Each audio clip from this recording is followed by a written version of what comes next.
They say a lot can change in 10 years, but for us, it's been 12 years since we graduated middle school, now knocking on the door of our 30s. Taking this milestone, a reunion for our 8th grade class was organized. I'd received invitations every few years before, but this was my first time attending one. My name is Michael. After graduating middle school, I immediately started working and chose the path of a chef. Because of this, I lost touch with most of my classmates who went on to high school. Meeting classmates after more than a decade, it was only natural that everyone had grown up, and there were those whose faces or names I couldn't recall, those whose faces were familiar but names escaped me, and those I recognized instantly. My middle school days weren't exactly filled with just good memories. Yet seeing everyone now, nostalgia permeated every moment. About 15 minutes past the scheduled start of the reunion, most attendees had arrived, and everyone, drink in hand, was engaged in conversation, waiting for the opening remarks from the organizer, who had been a class representative, Susan. I was alone, observing all of this from the side. "Your kid's in elementary school now, so you finally bought a condo. I got an informal promotion to section chief. Thanks for being there at my dad's funeral." I couldn't say I got promoted to department head. He was so happy about being section chief. I could hear my classmates' conversations. Joy and sorrow, jealousy and envy. Is sharing those experiences what being former classmates is all about, I wonder? The only one not here yet is Mia. "Shall we start?" I heard the voice of Susan, who had been a motherly figure and class representative, and now the organizer of this reunion. I quickly turned on the speaker and handed the microphone to Susan. Then, I ran to close the open entrance door. Despite the restaurant staff being perfectly in place, I couldn't help but bustle around. Even the staff seemed apologetic. It wasn't about being tight-fisted, but my bad habit of doing everything myself was kicking in. It was when I bent over to close the entrance door. I saw, on the other side, the legs of a woman wearing crimson high heels. I involuntarily looked up and found a woman, clad in an expensive-looking dress and wearing model-like makeup, looking down at me. "Huh, are you, by any chance, poor?" It was a remark let slip by Susan about the one participant who hadn't arrived yet that evening. It was Mia. Staring intently at my face, she said, "So, what are you doing there, still as broke as ever?" As I stood there flabbergasted, she snorted with laughter and went inside. The words Mia showered on me about being poor were passed along like a game of telephone by the classmates who heard them nearby. During this, Mia proceeded further inside, her face tight. Then, out of nowhere, a man's voice rang out. "Don't be late, poor person number one." At that voice, Mia's feet stopped dead in their tracks. "What's this, poor person number one?" It was the first time I'd heard it, but it seemed to be about Mia. Who was that? The organizer, Susan, immediately yelled into the microphone. The venue fell into a hushed silence. A faint whistling noise came from the speakers. Susan's hand was shaking, causing the microphone she was holding to rub against her collar. Susan was furious. So furious that her hands were shaking. Mia, her face even more tense, continued to move deeper into the venue step by step. Susan regained her composure and made a very socially courteous greeting. For hosting this reunion, we talked Michael into letting us reserve his restaurant that he owns. Susan gestured for the attendees to applaud, and a round of applause broke out. I responded with a slight nod. When I looked up, Mia was in my line of sight. She seemed to have never dreamed that I would own a restaurant and was staring at me with wide eyes in surprise. Since it was my own middle school reunion, I planned to just be one of the guests that day and not worry about work. But it's my restaurant. I found myself peeking into the kitchen, unable to settle down. In the midst of all this, I was summoned by the organizer, Susan. "Stop fussing over things, let's enjoy the reunion." As I hesitated over what to do, the restaurant staff pulled out a chair and urged me to sit. That's when I realized I had been unconsciously avoiding face-to-face conversations with my classmates and had been helping the staff. Well, no use in running away. I steeled myself and joined the table where Susan and the others were sitting. We toasted at Susan's lead. "I thought you might refuse, but thanks for letting us reserve the place." "No big deal, it's business after all." When I responded to Susan, a guy next to me patted my shoulder and said, "Exactly." Then, Susan shook her head vigorously. She said, "Think carefully about what we did to Michael in middle school. What my classmates did to me in middle school." At that time, my family was at the peak of poverty. Due to my dad becoming a guarantor, we fell into debt, and he overexerted himself to repay it, eventually breaking down and becoming unable to work. We moved to a smaller, cheaper apartment, and I transferred schools in the middle of the first term of 8th grade. I transferred to a coeducational class where Susan was the class representative. The new classmates labeled me as poor guy and made fun of me due to our poverty. But hey, we weren't serious, except maybe one person. "We all called you that affectionately," said the guy seated next to Susan. Susan bluntly said that's no excuse. "Right, Michael?" she asked me. I, being asked to agree with Susan, responded with a bitter smile. Susan, being the class rep, bowed her head, saying she should have done more to help everyone. "It's late for regrets, but please forgive us." She bowed deeply, and others followed. I get it, sure, being called Pua was hurtful at first. I was hurt, being ridiculed and made fun of. However, at one point, I decided it was fine. Even if poverty was all I had and no matter how much I was trampled on, I thought it was fine. One day just after the second term started, I was made to run errands after school. Someone said they were thirsty because it was hot on our way back through the park, so we decided to buy cold drinks.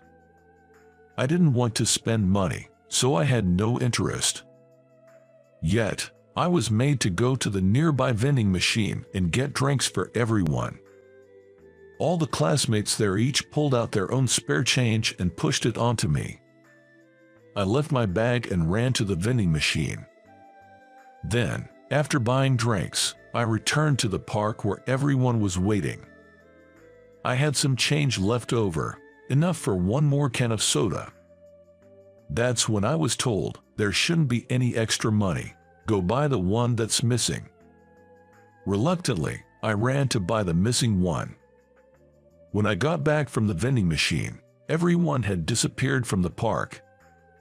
All that was left was me and the ice-cold can of soda in my hand. There was a note in the bag I had left behind. "The missing one is the poor person's share." I was more thirsty from running, so I drank it all in one breath. We, sitting around the table, were immersed in solemn reminiscences. Well, even if we reconcile with Michael, there's another person we need to apologize to. Susan glanced at Mia, who was at a distant table. "Poor person number one, huh?" But she was calling Michael poor earlier too. "So, you were the one who said that to Mia." Susan made a fist-pumping gesture. "The fact that we made Mia say such a thing, it's our fault at the root, isn't it?" I had no idea, but until I transferred, Mia was apparently called the poor one. In 8th grade, her parents had failed in business. So that's what they meant by number one of the poor people. I had always thought that Mia was the one leading, mocking me. But according to Susan, to avoid being the target of mockery in the class, Mia apparently made me the scapegoat. So, she was both the perpetrator and the victim regarding being called poor.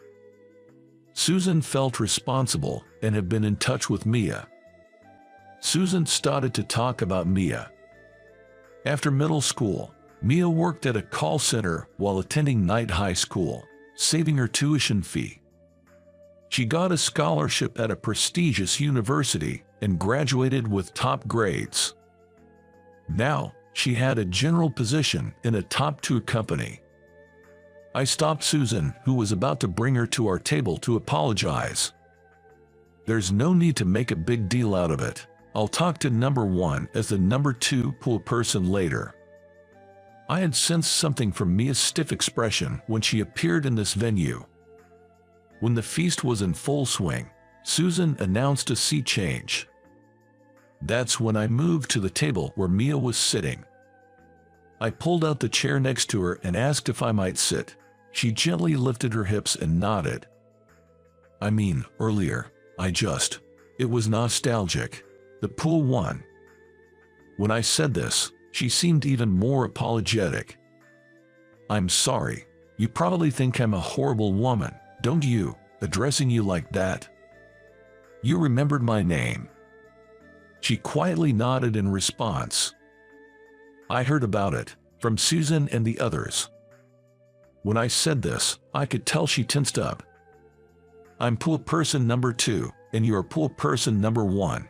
As she was about to passionately object, I stopped her with a hand. Let's drop that topic. You've had your share of hardships since middle school, haven't you? She crinkled her nose, giving a shy laugh. The tense expression she had when she first appeared was completely gone. She was probably nervous and on guard about meeting old classmates who knew her when she was poor. That's why she was probably showing off. But now, looking at her up close, her face seemed kind, without a hint of harshness, enveloping everyone around her. Afterwards, we shared stories of our struggles since middle school and about being poor. But this is such a nice restaurant. Thinking about it, I did well. I want to praise myself. Yes, you deserve praise. She muttered, reaching across the table and picking up my restaurant's original paper coaster from beneath her wine glass with slender fingers. The coaster had an illustration of a 3-leaf plant and the word oxalis written on it. She read the printed characters on the coaster aloud. Oxalis. Oxalis, right. It's wood sorrel, isn't it? You know your stuff. That's correct. It's a perennial herb of the genus Oxalis in the wood sorrel family. Why did you choose wood sorrel? I told her it's because a fairy tale-like story about wood sorrel that I was told as a child has stayed with me. What's the story? Just as I started to explain to her, an announcement from Susan about starting the bingo game resonated through the venue. Bingo cards were distributed, and the venue started to buzz. Susan explained the rules over the microphone. I was watching the situation for a while. Then she tapped my shoulder. Hey, tell me, what was the story? The bingo game started at the same time. Numbers were called, and voices of joy and disappointment rose from the venue. Come on, I can't wait. Well, it's noisy around, come closer, I'll tell you.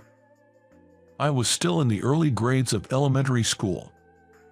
The event at the library my mother took me to turned out to be a reading session for children. Firstly, the reader explained about wood sorrel, the subject of the book, mentioning that wood sorrel, often mistaken for clover, is a wild plant with 3 leaves. The content of the book was an anthropomorphized depiction of this wood sorrel. There were 2 wood sorrel families growing across the road from each other. The family on the left was living in a place with excellent sunlight and good drainage, leading a comfortable life. But the family across the street, they don't get sunlight, and there's no drainage, It's damp. That's right. Moreover, they get stepped on by humans every single day. Saying it hurts, and they cried. I looked at her as she joined in. She also smiled at me. Did you know this story? She nodded slightly and continued the story herself. The family on the right was mocked by the family across, saying they could only lead such a life forever. However, an anomaly occurred to the right side family, who had been stepped on by humans. The eldest son, who was always crying from being stepped on by humans, had one more leaf grow, from 3 to 4, turning into a 4-leaf clover. Someone's bingo card seemed to be in a row, and shouts of bingo and applause erupted. She and I silently waited for a few seconds until the venue calmed down. Afterward, at the reading session, the reader, with a self-satisfied look, closed the book and spoke about the so-called moral of the story. All the good kids here, no matter how tough times they face, even if someone steps on them, if they live without giving up, their 3 leaves can become 4, and they can be happy. Hearing that, little me thought, what is he talking about? Oh, why? Because it's the humans who are happy, thinking that having an extra leaf is fortunate, not the wood sorrel, who finds a 4-leaf variant rare or a sign of good luck. I thought it was a story possibly made up by adults. When I said so, she made a displeased face. But why then? Why does it remain in your mind to the extent of becoming the design of a diner's coaster? When I asked back, she nodded strongly. Maybe because when I transferred schools in the middle of the first term in 8th grade, I was called Pua by you and everyone else here. Every day, being mocked by classmates, I suddenly remembered this story. And I could be content, realizing that even if the only environment available to me was poverty, and no matter how much I get stepped on by people, it's okay. But Michael, you thought when you were little that happiness from having 4 leaves was just adults' made-up story, right? Yes, and that hasn't changed. But if it's not happiness, is it unhappiness?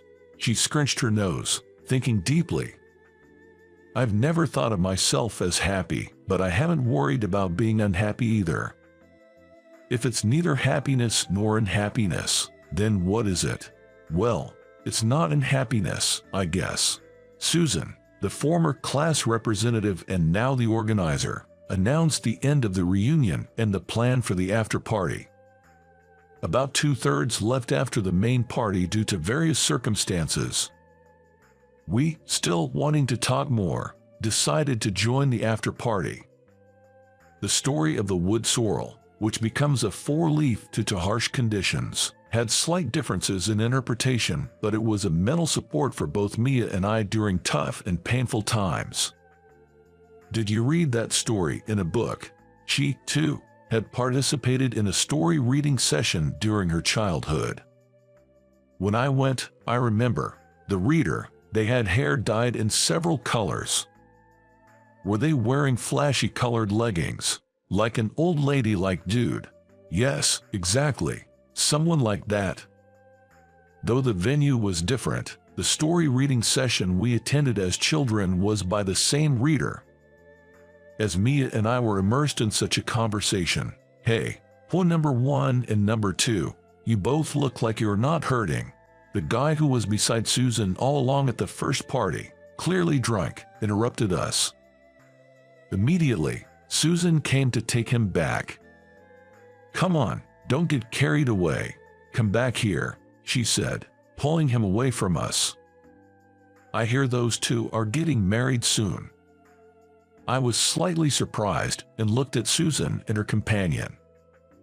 I had fun. I'm so happy, meeting everyone. It's been a long time.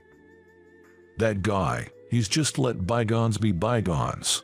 Acts like he's got it good. When I murmured so, Mia leaned in and said, You know, Michael, what you said earlier about being neither unhappy nor happy, I think I get it, because I am no longer poor and unhappy like before, but I'm also not happy. Saying this, Mia took out a paper coaster with an illustration of a wood sorrel that she had brought from my shop. Why does this illustrated wood sorrel have only 3 leaves? Why didn't they draw it with 4? I felt caught off guard by her question. I didn't think about it. Why didn't I draw a 4-leaf illustration? As I thought seriously, with my arms crossed, she peered at me and said, "Maybe you've never found a 4-leaf in clovers or wood sorrel." Then it hit me. No, I'm still looking for one, a 4-leaf. I raised my voice and looked at her. Then she created a radiant smile. Me too, I'm also looking for one. She gave me a warm look. I held her hand on the table and said, "How about do it together? Shall we look for it together? Together, you and me. Yes, you and me." When I said this, instead of replying, she gripped my hand tightly. I thought to myself, even if the sun doesn't shine, no matter how muddy the path, I will walk this path further. Maybe, no, surely, together with her,